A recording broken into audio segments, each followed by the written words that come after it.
Okay, so you have no idea what we're talking about today. No. It's nice. It's always nice doing these though, because I get to sit opposite you for longer than 5 minutes, and you sit still because you are so busy. You're like, with small dogs, their heartbeats go faster, and mice, their heartbeat go. There's a fixed number of heartbeats per creature, and a mouse goes and use them all up. You're like that. You move so fast. So sitting you down and looking at you, sitting opposite me is rather nice. We're pretty sure that I have ADHD. I've never been diagnosed, but if you go to the tick list of ADHD, there was a compliment in there, believe me. Yeah, so I thought, there's a couple of things that made me come up with this idea for our podcast today. We have, I think, and we should pat ourselves on the back for this, or maybe not, maybe we should commit ourselves to it. We've talked so honestly about so many things that, the mistakes that we've made, the real lows of our marriage, the real difficulties, your incredible journey into sobriety and keeping sober for the last 16, 17 years. We've talked about depression, we've talked about marriage guidance counselling, we've talked about our fears and our worries with our children, we've talked about jealousy, we've talked about so many things, all the negative. I mean, people might call them negative. That's our dog in the background, if you hear that.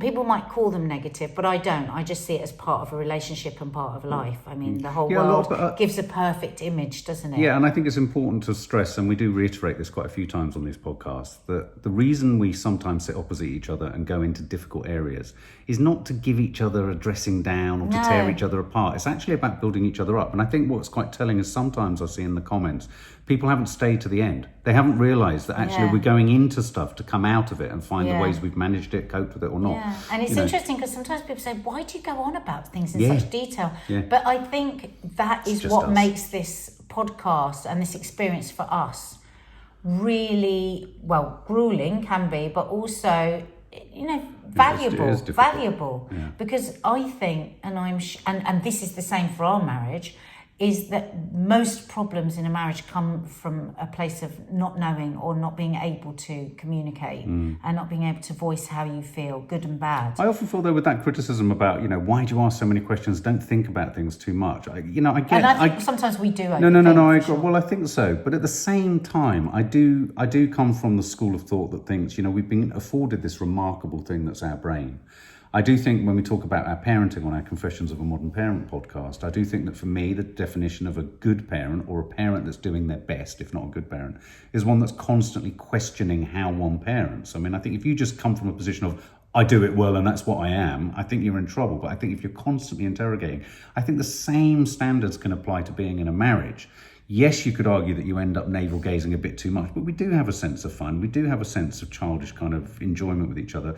We do take it seriously too. And I think taking it seriously isn't just about being boring. It's about, maybe that's, we'll discuss in a minute, I don't know, maybe that's one of the reasons we've stayed together, is that we care to think about it a lot. Yeah, we do care to think about it. And I think, so anyway, back to why I thought we would do this particular podcast, which you still don't know what it's about. I don't really know. I'm going to wear earrings. This morning I was doing a live on Instagram and Mark was being very, very irritating. But to be fair to him, put them down. It's annoying. Because people are listening and they don't know what you're doing. He's putting earrings on. He's so annoying. Right. Because it's distracting. I'm trying to finish what I'm saying. You're just mucking about like a 4-year-old boy at the back of the class. Sorry. No wonder I can never finish a bloody thought. Sorry. And this was going to be such a positive podcast. All right, calm down then. So I was doing a live this morning on Instagram, and as usual, rather like now, he was just being an absolute idiot in the background, but it was very funny, I have to say. Even though he annoys me, he's funny. And I just noticed that there was lots of comments going up with people saying, oh, you've got such a good relationship. Oh, you've got such a fun relationship. And people do say this to me a lot. Friends of mine, colleagues, when I'll say something like, oh, why don't you da-da-da with your partner? Or why don't... And they go, oh, well, no, but they're not like Mark. We're not like you and Mark. And like in a positive way. And I know also on our YouTube comments, there's lots of people saying, oh, you two in your relationship. And I thought, why don't we, for a change, talk about what we think is good about our relationship? Because I think what I'm starting to pick up is that a lot of people, because we're just in our relationship, up to the muck of it, annoying each other, pissing each other off, frustrated with each other. But the way you rolled your sleeves up reminded me of that elephant. Do you remember that we saw where they had to take all the poo out of its bottom? That was really odd, like really, really scrubbing up. I just literally don't want to do this podcast with you. That's very funny. Yeah, go on. No, Mark, you take the floor. No, it's just as you did that, I thought you were like, right, let's get mucky. But we're not getting mucky. This is positive. I like this. Go on, carry on. I'm not saying another thing. You now speak. No, because you're We've had stupid Diamante earrings. We've had you talking about elephants' arms up people's bums. No. What is this? No, elephants' arms. No, human arms up. Now that would be an image to conjure with. My God, elephant arms up human bums. I didn't think that sentence would even emerge from your mouth. No, sorry. I digress. Sorry. But you were rolling your sleeves up. And I I literally don't know where I started and what I've said, so No, this is your idea. It's a very good idea. So talking about the fact that a lot of people do, you're right. I mean, Izzy, my oldest, has said this. She, and Maddie sometimes says it, that there is an element of you can look to a relationship, at times like ours when it's going well and it's looking fun and all that kind of stuff. And I suppose there is, for some people outside of it, something that's aspirational, I guess. I don't know. I suppose the funny thing is, in the world of social media, everybody is always giving out a perfect life. Yes. And I think we pride ourselves on giving the truth. And imperfect, because I think a perfect life is an imperfect life. That's what I believe. And so maybe sometimes we forget that there is other stuff actually that is maybe not perfect, but like you say, aspirational in the... Yeah, people would like to know, I'd like a bit more of that in my relationship. It's funny though, just as you say that, it's funny, isn't it? Because so many voices, and we hear so many, we read and hear so many of your lovely constructive comments. Vast majority are very supportive, very understanding, very 99%. Kind. Yeah, 99%.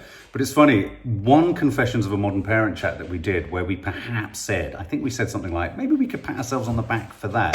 Oh, God. That's the second time she's knocked that over. It was in the office, that stupid thing. Oh, my God.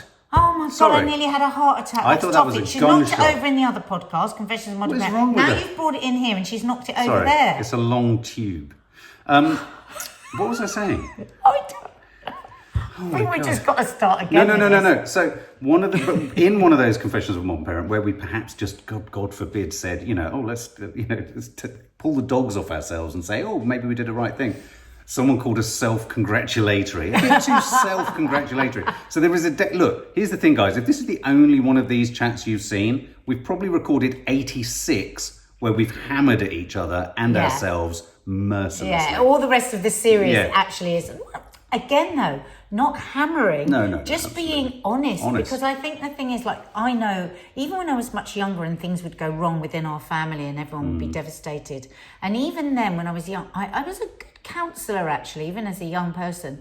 And I would say, what you don't know is this happens in every family, just people don't share it. And that's where a lot of people do look at us and go, God, oversharers, and I wear it quite proudly. I'm okay with being an oversharer. Yeah. I actually am, because I think we're in the minority. I wear my heart on my sleeve. I think if you're oversharing, it's not authentic and it's not real. Now, when I say authentic, there will be lots of stuff that we don't share, of course. And some people might say, well, how authentic are you? Because I'm sure you're this and I'm sure you're that.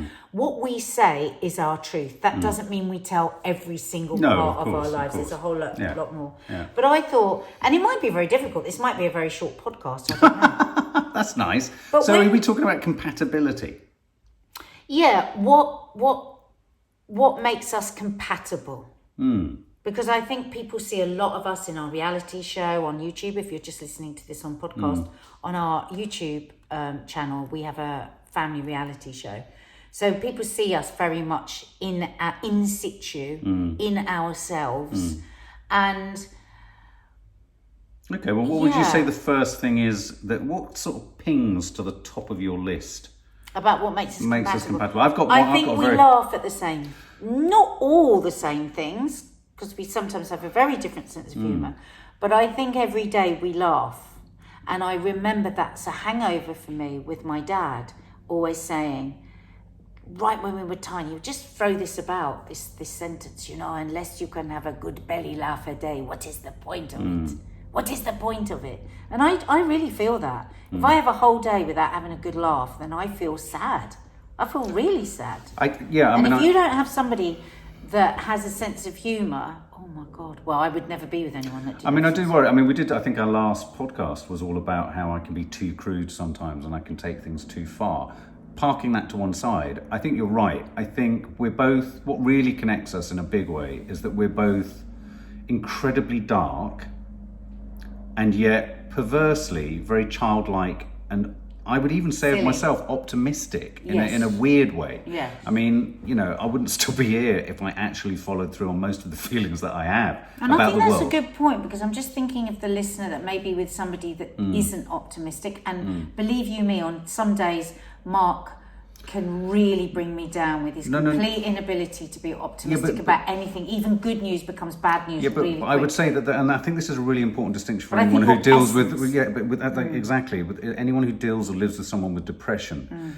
This is why I think so many comedians suffer from depression. You can be very funny, and you could even have an optimistic take on the way you view things, and yet fundamentally in your soul you can be very dark and very dour and very down and very depressed, essentially. And that I sit firmly in that camp. But I do like the way we connect over stuff that makes us both laugh. We can laugh about the same things. We don't always laugh about the same things, but we will see. We catch ourselves so many times, and I feel that there are moments where only we get the level of darkness we're willing to go to. I think sometimes I found it really hard, the concept that you are depressed, because I always think you're not depressed. I think that you have massive anxiety. I don't see you as a depressed person, because you can laugh so deeply. But that goes to the heart of misunderstanding what depression is. Yeah, no, I'm talking about like over the years. I thought, how can somebody that can be so happy be also suffer from depression?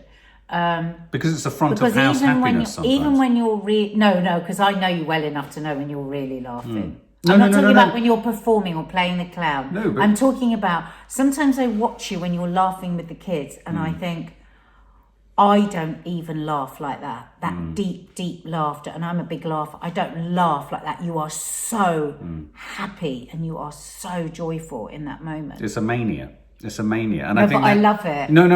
But I think, again, that's where that sort of, without wishing to go on about mental health, I think that's where the bipolarism kicks in. Because I think a lot of, I can feel maniacally up, and I can then feel maniacally down. And the thing I try to do as much as possible, like a lot of people do, is hide as much as possible, unsuccessfully a lot of the time, when I'm feeling down. And it's when I don't hide it, is when it infects and interferes with family life. But this is a positive one. This is a positive chat. So compatibility. I think compatibility, sense of humour, so but first gallows of all, sense of humour and gallows sense of humour. Yeah. And I think you love to shock. I think, and you love it that I'm so shockable, because I think the childlikeness, your mother is childlike still. My parents, though they can be very much the elders, they're also extremely childlike. And I think that's the essence of a relationship that can work. If you are, we met Izzy's boyfriend for the first time the other day, and I loved him the first second he walked through the door. I mean, this is no exaggeration, the first second. Because it wasn't anything, there was just playfulness in him. And they don't listen to this podcast, so I think I'm fairly safe saying this. I actually thought, wow, if Izzy spent the rest of her life with this man, I would be so happy. And that was in the first minute. And that's because he had playfulness about him. And I think, what I would always say to the girls is, that sad dog doing her ablutions. No, she's rolling around having fun. Oh, okay. It's very sweet, actually. Is choose someone that's kind and someone that's playful. Playful is a very important word. Don't forget about, and we've missed that out with the kids, because actually that is, I've talked to them a lot about choosing kind, but actually what I love in people is playfulness. All my friends, all the people I like most at work, everybody that I like is smart. They have to be smart, they have to be kind, and they have to be playful. It's funny. And any other shit that they've got, I will bear it, I will love it, I will put up with it, I will deal with it, but I have to have those three components. And you have those three components in bucket loads. you're super smart, you're super kind. Your mum hates it when people use super. You're extraordinarily smart, you're devastatingly kind, and you're playful. Right. And those three things will get you out of any shit that's going on in your relationship eventually. But it's really interesting you should say that, because of course, rather than this becoming a sort of sickening, saccharine process of us telling each other how wonderfully Well, we're not really. No, we're not. We're absolutely not. But when I look back at those relationships, and I won't name them, but when I look back at those relationships that didn't work with me, it's funny, one of the major components that really sort of, I hit a snag with in the sort of longer term relationships I had was a resistance in the partner that I had to my playfulness. Why do you think she was resistant? Well, there was a couple of relationships, and in two very different ways. One wanted to control me a lot more and was quite controlling. The other one just found it. They just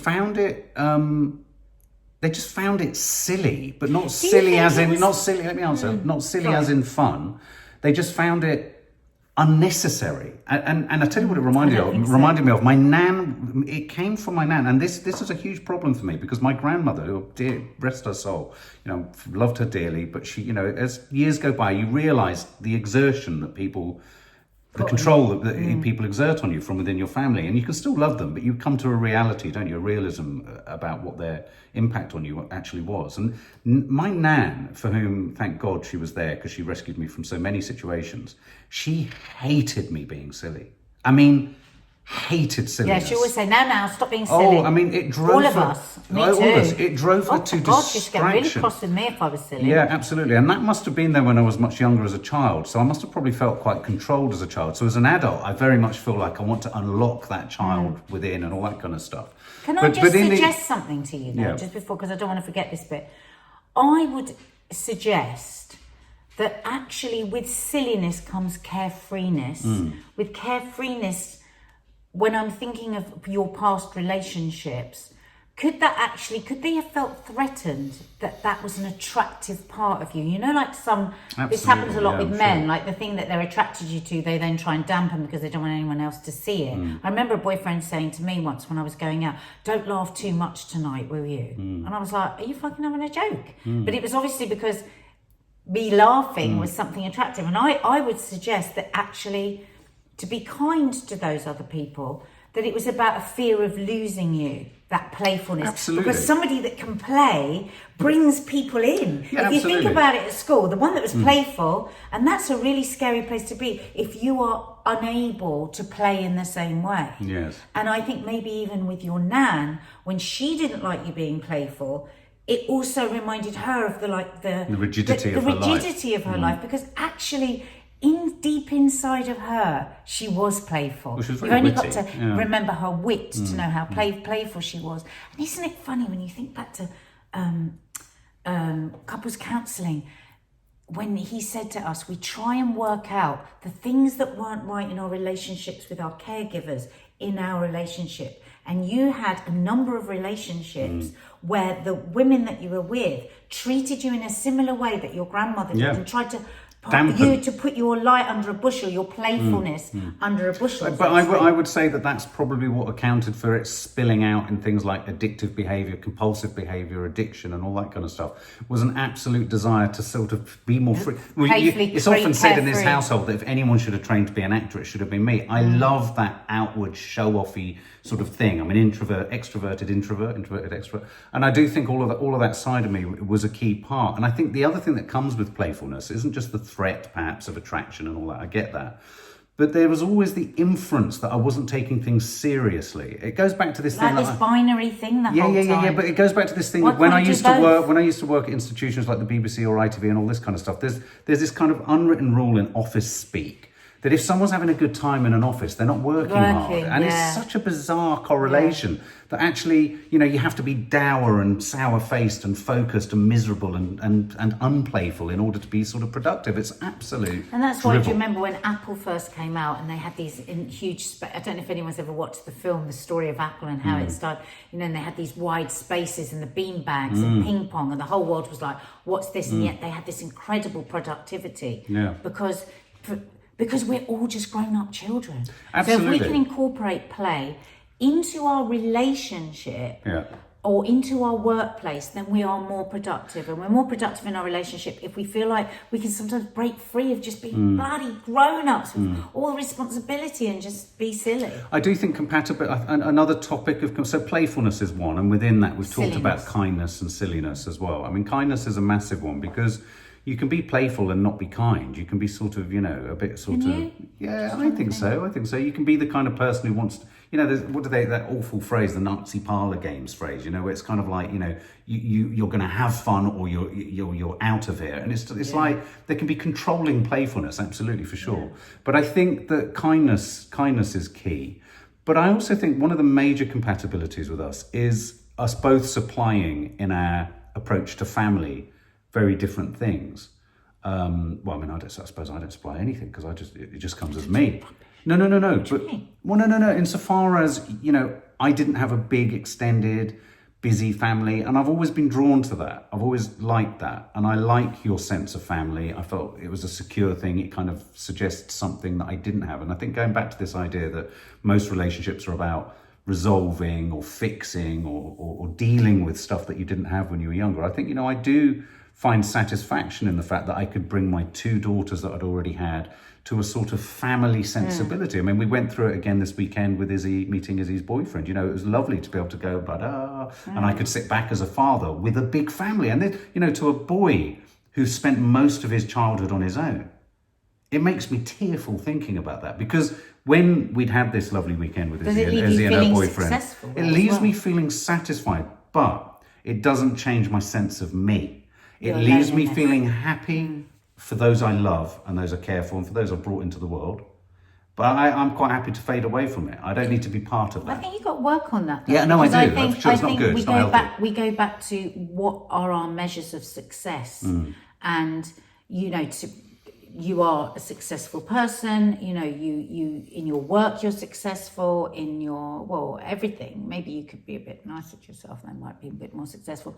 But I think one of the most important things that you've done in your life that you wouldn't recognize is you have stopped the pattern of the way your childhood was, in that you got clean and sober and you look after, and you've created the family you never thought in a million years you could have. And I think sometimes you lose sight of the fact that that is a gargantuan task to create something that you didn't have any example of, and you've done that. And that, to me, is a huge marker of success. Yeah, you're and right. You should enjoy that. When you've helped me realise that success isn't just about how many programmes you've made, how much money you've earned, how many followers you've got, what film you work. The creative sensibility is important. Loved you back. Absolutely. That when I die, that is the only thing that's actually going to matter. Who did I love and who loved me back? Really. Well, there you go. I just gifted you another little layer of compatibility. So what else do you think is compatible? I think attraction.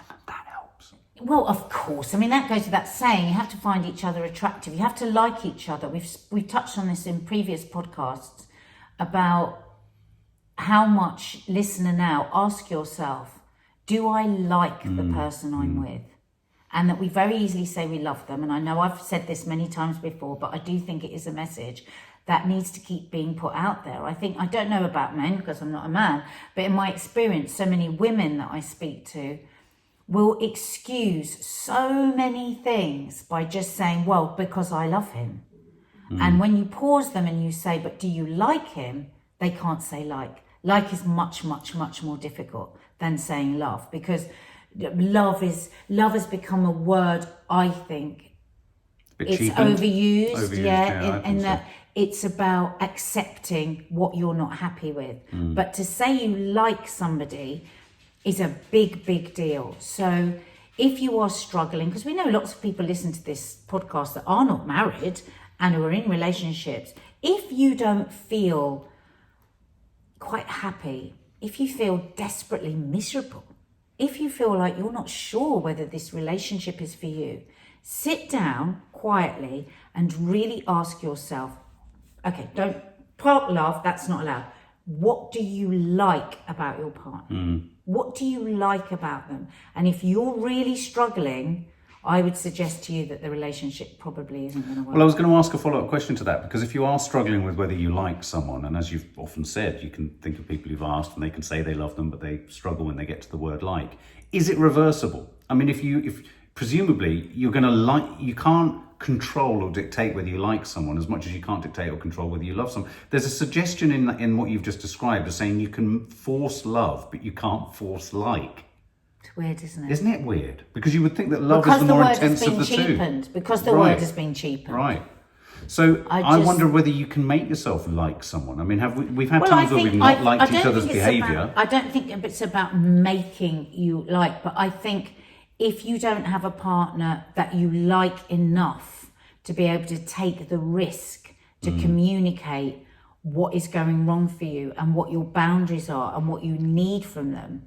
It's like, I say this a lot because I have lots of conversations with the girls roundabout about relationships, and I say, so often a relationship will go wrong because for various reasons. One of the reasons can be that they're with somebody that isn't interested in what they want, but an even bigger reason sometimes is the person can't ask for what they want. So that's another question to ask yourself.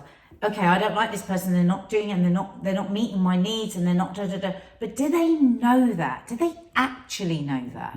Because like with you, and we come to, I'm very, very clear with you. It's like I will say to you very clearly, like, so that there's no grey area. A little bit too clearly sometimes. Yeah, but sometimes I might have told you something a lot of times in different ways. Sure.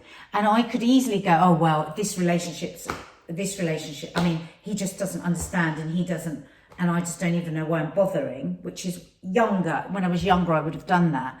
But now older and wiser, I will say, okay, well, how have I haven't communicated this well enough. Or maybe I feel too vulnerable to communicate it. Or maybe I feel too embarrassed to communicate it. And you have to be rigorous with yourself. I would say... I still think I don't go about it the right way, because what happens is I'll flip out, and I can be really vicious, and I can be really cruel in what I'm saying, because I feel like I just want to be heard. And that isn't the right way. And I wouldn't counsel my girls to do it that way. I do think sometimes, just on that point, I think sometimes I do find it sometimes difficult to be that firm with you back, even if I feel that strongly about something you're being or doing. I think you push back and you refuse to court criticism. Yeah. Much more than I do. I mean, I know I probably but cause you. Criticism is wrong. Because I'm not criticising. No, not criticism. I'm saying, and this is a really important thing for people who want advice on a relationship, it's not about, like we had a row a couple of days ago, and I said to Mark, it's not about you being a bad person or doing something terrible or having a wrong intention or making me feel a certain way. I'm saying to you how I am feeling. And now, that could be my own way of processing what you're doing. It doesn't mean that I'm criticising you. But I just don't like this. But what I'm trying to say is that sometimes if I was to adopt the same attitude or the same process to say it to you, I don't think I'll be met with either silence or a consideration to entertain whether what I'm saying is right. Because I'm not saying you think by and large, I just find I feel less positioned to be able to say it to you in the same way. If I was to say it in the way that you say some things to me, you'd be out the door. But less positioned, well, this is a good point, because when I was just saying there, every time we have a big blow up, and I'll tell you something, I look very strong, right? I look very strong, and it feels to you that you often have a trident person. And a crown. I'm not. I've had to push myself to do that. I don't want the upset. I don't want the unrest. Right. I don't want the cortisol. I don't want the adrenaline. I don't want the overbeating heart. I don't want the upset. I don't want people hearing me argue. I don't want any of it. But I also don't want whatever it is I'm experiencing. Yeah. So I still have to massively work on my delivery, and I know that, and I know it's awful. But what I'm saying here is that sometimes we have to push ourselves to ask for what we want. And I would say to you, don't mirror the way don't look at me and go, oh, I couldn't say it like you. Think about your way that you can say it. Because I've said to you many times, what are the things that you're unhappy with? And you never answer me. You don't say. I have done. Well, little things. Yeah. But I mean, we're not talking about those now. No. But I'm saying, I do ask you No, but I mean, I think in all relationships, there are moments where one doesn't go there because you have to talk about it. I mean, we talked about this on a program. What was it? I think on Loose Women. It's about timing. It's about timing. And more often than not, I do feel I could say things if you're in the right headspace to hear it. And I often feel you're not in the right headspace to hear it. I think that's the same of I think that's the case with everyone. I mean, one of the things I would say is compromise, one thing I've learned as I've got older is not viewing compromise as a dirty word or as somehow a way of lessening yourself or effacing yourself or eclipsing who you are or somehow meaning. And I've struggled with that. And I think it's a particular struggle for men because I think there's all that bravura and bravado and masculinity and all that shit kind of creeps into it. But I think if there's any advice I would give to other men out there or partners, I would say, compromise isn't a dirty word. If you're both coming from the same place of wanting to be together and you've gone through the kind of like thing and you think, well, no, I do like this person actually, compromise is totally expected, and an ability to listen. I mean, I do think listening is difficult. Now, every relationship goes through periods or protracted periods where, what if you were to sort of say, why are we going through so many bloody rows at the moment? It's because we're not listening to each other. We're not hearing each other. You can have moments where, exactly. And projecting what people are like. Also, the other thing that I think that you have to kind of get shot off is bearing a grudge. Bearing a grudge is an awfully corrosive thing, and it's that standard line that a lot of men use of, what have you got, a notebook where you're jotting everything down? Oh my god, I haven't even thought about this. But there are as many men like that, jotting stuff down and making, the person we hurt the most when we do that is ourselves. Absolutely. Because unless you can forgive and move on, then you're in misery. So an ability to compromise is really important. An ability to listen is really important. But something that you've taught me over the years that I wasn't very good at when we first met was an ability to laugh at yourself. I think laughing at yourself is a really, really healthy thing. Now, it's what the girls really love about you, and I love that about you as well. And it's a really good example to the girls that you can laugh at yourself when you've been terrible. Oh my God! I mean, and I, to the point that even sometimes when I don't entirely agree with what I'm laughing at myself about, I will make myself laugh at myself in front of the girls because I think it's important for them to see a man laughing at themselves. Maddie's so wonderful because she would do the most brilliant impression of Mark, like when he's been really unreasonable. Usually because he's hungry, so he'll just make unreasonable demands about like. And she would take the piss out of him. And she always gauges it just right. She wouldn't do it. Someone at the door. Just 1 second. Oh, there we go. Oh, maybe that's Maddie.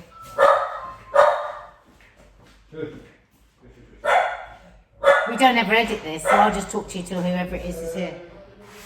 Oh, there we go. It's the postman. So she will always judge it really, really well. She wouldn't, like, sometimes it could be a few hours after he's been a bit of an arse, but sometimes she'll leave it 2 or 3 days if he's been a bit of an arse, and occasionally it'll be a month later if she's being a bit of an arse, if he's been a bit, and she's learned that. It's just brilliant, isn't it? She knows you so well. Do you know what? I also know when her sort of feeding on the behaviour is happening. I know when she's X-raying me. She's storing it. She's X-raying me. The other day, me and her were pottering around, and right at the end of the day, she goes, "By the way, what's wrong with Dad today?" And I went, "Why? What do you mean?" Because you hadn't said anything. She goes, "Well, he's been in a terrible state all day, and he'd been in your room." But she just knew it. She just knew. Wow. She knows you. She reads you. That's frightening. Oh my God, it's all kicking off. Jesus. Anyway, look, I think it's best sign off here. That was kind of useful, wasn't it? Meaningful. Was it meaningful? Was it useful? I don't know. Oh, look at Chi-Chi lying in the sun. Chi-Chi lying in the sun. Oh. Anyway. Until next time, if you like our channel, please hit the like button, subscribe, and hit the notification bell. If you're listening to us on a podcast, go on. And if you're on iTunes, also hit the stars and leave some nice comments. If you don't like us, just sod off.